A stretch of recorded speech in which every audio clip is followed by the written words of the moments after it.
നിനക്ക് എന്റെ കാര്യം പറഞ്ഞാൽ മനസ്സിലാവില്ലേ? നിങ്ങളോട് ആരെങ്കിലും ഇങ്ങനെ ചോദിച്ചിട്ടുണ്ടോ?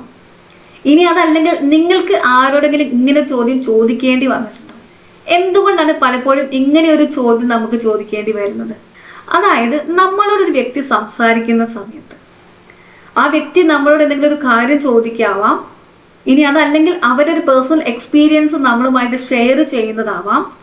ഈ സമയത്ത് ഓൺ ദ സ്പോട്ടിൽ നമ്മൾ കൊടുക്കുന്ന മറുപടിയാണ് അവരെ കൊണ്ട് ഇങ്ങനെ ഒരു ചോദ്യം ചോദിപ്പിക്കുന്നത്.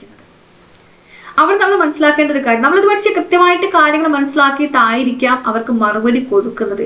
എന്നിട്ടും അവരങ്ങനെ ചോദിക്കുന്നുണ്ടെങ്കിൽ എനിക്ക് പറയാനുള്ളത്, അവരുടെ ആ ഷെയറിങ്ങിന്റെ കൂടെ ആ ഷെയർ ചെയ്യുന്ന സമയത്ത് നമ്മുടെ ബ്രെയിൻ അവിടെ ഒരു പ്രോസസ്സിങ് നടത്തുന്നുണ്ട്. അതായത് നമ്മൾ അതിനെ ആ ഒരു വേർഡിങ്ങിന് നമ്മുടെ ബ്രെയിൻ അപ്പം തന്നെ സ്കാൻ ചെയ്യും, അവർ യൂസ് ചെയ്യുന്ന വേർഡിങ്സ്. എന്നിട്ട് ആ ഒരു സമയത്ത് തന്നെ അതിന് റിപ്ലൈ കൊടുക്കാനുള്ള, മറുപടി കൊടുക്കാനുള്ള വേർഡിങ്ങും നമ്മുടെ ബ്രെയിൻ അവിടെ ക്രിയേറ്റ് ചെയ്യുകയാണ്. അതാണ് നമ്മൾ അവർക്ക് കൊടുക്കുന്നത്. എന്നാൽ കൃത്യമായിട്ട് നമ്മൾ മനസ്സിലാക്കണം, ഈ ഒരു ഷെയറിങ്ങിന്റെ അപ്പുറത്തേക്ക് അതിനുള്ളിൽ അവരൊരു ഫീലിങ്സ് ഉണ്ടാവാം, അവരുടെ ഒരു പേഴ്സണൽ എക്സ്പീരിയൻസ് ഉണ്ടാവാം, അവരുടെ ഒരു ചലഞ്ചിങ് ഏരിയ ഉണ്ടാവാം, അവരുടെ ഇമോഷൻസ് ഉണ്ടാകാം. ഇതിലേക്കൊന്നും ഫോക്കസ് പോകാതെ നമ്മൾ അവർ പറയുന്ന കാര്യങ്ങളുടെ ഒരു ലിറ്ററൽ സെൻസിനെ സ്കാൻ ചെയ്തിട്ടാണ് മറുപടി കൊടുക്കുന്നത്. അവിടെയാണ് അവർക്ക് അങ്ങനെ ഒരു ചോദ്യം നമ്മളോട് ചോദിക്കേണ്ടി വരുന്നത്. അവിടെ ആ ഒരു ഇമോഷൻസിലേക്കോ അവരുടെ ഫീലിങ്സിലേക്കോ ഒന്നും നമ്മൾ കടക്കുന്നില്ല.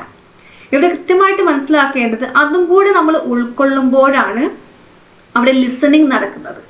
ഒരുപക്ഷെ അവരൊരു റിപ്ലൈ ഒന്നും അവർ ആഗ്രഹിക്കുന്നുണ്ടാവില്ല, അവരൊന്ന് ലിസൺ ചെയ്യുക, അവരൊരു അണ്ടർസ്റ്റാൻഡ് ചെയ്യുക എന്നുള്ളതാണ് അവർ ഉദ്ദേശിക്കുന്നത്.